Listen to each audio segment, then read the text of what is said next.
வாங்க நண்பர்களே, நாம இன்னைக்கு சாய்ரா சுபி சேனல்ல சாய்ரா உங்களுக்கு அழகான நீதி கதையை சொல்ல போறேன். வாங்க கதைக்குள்ள போகலாம். காகம் அறிந்து கொண்ட பாடம். ஒரு கிராமத்துல ஒரு பெரிய ஆலமரம் இருந்துச்சு.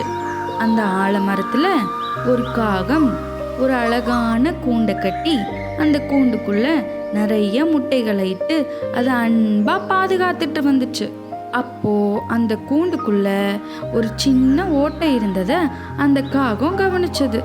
ஆனா அந்த காகம் அதை உடனுக்குடனே சரி செய்யாம தவற விட்டுருச்சு.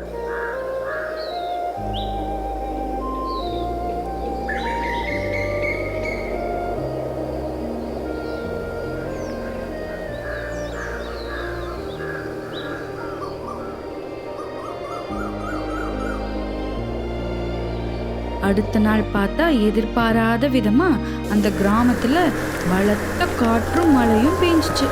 அதனால அந்த கூண்டுக்குள்ள இருக்க ஓட்டை பெருசாகி அந்த கூண்டுல இருந்து காகத்தோட முட்டை கீழே விழுந்து உடஞ்சிருச்சு. அதை பார்த்த காகம் ரொம்ப சோகமா, அச்சச்சோ, நம்ம அந்த ஓட்டையை பார்த்தப்பவே சரி பண்ணியிருக்கலாமே, இப்படி தவற விட்டுட்டோமே, என் குட்டி இப்படி பறி போயிருச்சே அப்படின்னு சொல்லி ரொம்ப வருத்தப்பட்டுச்சு. இதன் மூலமா அந்த காகம் அறிந்து கொண்ட பாடம் என்ன அப்படின்னு பார்த்தீங்கன்னா, இன்று செய்ய வேண்டிய வேலையை நாளைக்கு தள்ளி போடக்கூடாது.